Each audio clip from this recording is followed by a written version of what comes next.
സല്ലല്ലാഹു അലൈഹി വസല്ലം അതിനെക്കുറിച്ച് ഒരുപാട് പ്രത്യേകതകൾ പറഞ്ഞിട്ടുണ്ട്.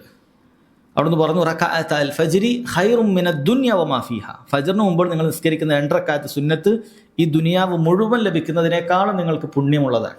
ദുനിയാവ് മുഴുവൻ ലഭിക്കുമ്പോൾ ഇബ്നു ഉസൈമീൻ റഹിമഹുല്ലാഹ് പറയുന്നുണ്ട്, നിന്റെ ഇപ്പോൾ ഉള്ള ഈ ദുനിയാവ് മാത്രം നീ ചിന്തിക്കരുത്. ദുനിയാവ് ഉണ്ടായത് മുതൽ, അതാണ് ദുനിയാവ് എന്ന് പറയുന്നത്, ദുനിയാവ് ഉണ്ടായത് മുതൽ ഇനി അവസാനം വരെ എന്തെല്ലാം സുഖലോലുപതകൾ ഇവിടെ വരും, എന്തെല്ലാം കാര്യങ്ങൾ വരും. നമ്മൾ ചിന്തിക്കുമ്പോൾ ചില രാജ്യങ്ങളെക്കുറിച്ച് ചിന്തിക്കുമ്പോൾ തന്നെ അവിടെ ഒരുപാടുണ്ട്. ലോകം മുഴുവനാണ് നബി സല്ലല്ലാഹു അലൈഹി വസല്ലം പറഞ്ഞത്, അത് മുഴുവൻ നിനക്ക് ലഭിക്കുന്നതിനേക്കാളും നല്ലതാണ് ഫജ്റിന് മുമ്പുള്ള നീ 2 റക്അത്ത് സുന്നത്ത് നിസ്കരിക്കുക എന്നുള്ളത്. നമ്മൾ ചിന്തിച്ച് നോക്കിയാൽ ഈ ലോകം മുഴുവൻ നമ്മുടെ കൈ കിട്ടിയാലും മരിച്ചാൽ അതൊക്കെ നമ്മൾ വിട്ടിട്ട് പോകണം. ഒരാളിത് മുഴുവൻ കൊണ്ടുപോകില്ല അല്ലേ? ഈ ലോകത്തെ ഏറ്റവും വലിയ സമ്പന്നനും ഒന്നുമില്ലാതാണ് മരിച്ചു കഴിഞ്ഞാൽ പോവുക. എന്നാൽ ഈ 2 റക്അത്ത് സുന്നത്ത് നിസ്കരിച്ചാൽ അത് ബാക്കിയാണ്.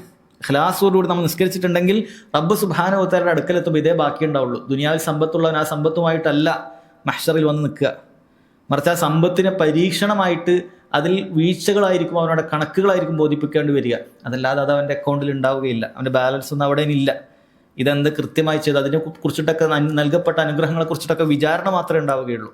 എന്നാൽ സൽക്കർമ്മങ്ങൾ ചെയ്തു കഴിഞ്ഞാൽ അത് അല്ലാഹു സുബ്ഹാനഹു വ തആല പരലോകത്ത് വീട് നൽകുന്നതാണ്, സ്വർഗത്തിൽ വീട് നൽകുന്നതാണ്. സ്വർഗത്തിലൊരു വീട് എന്ന് പറഞ്ഞാൽ ഈ ദുനിയാവിനേക്കാളൊക്കെ എത്ര വലിയ ഖൈറുള്ള കാര്യമാണ്. അതുകൊണ്ടാണ് ഫജ്റിന് മുമ്പുള്ള 2 റക്അത്ത് നിസ്കാരത്തെക്കുറിച്ച് ആ രൂപത്തിൽ പറഞ്ഞിട്ടുള്ളത് എന്ന് കാണാൻ സാധിക്കും.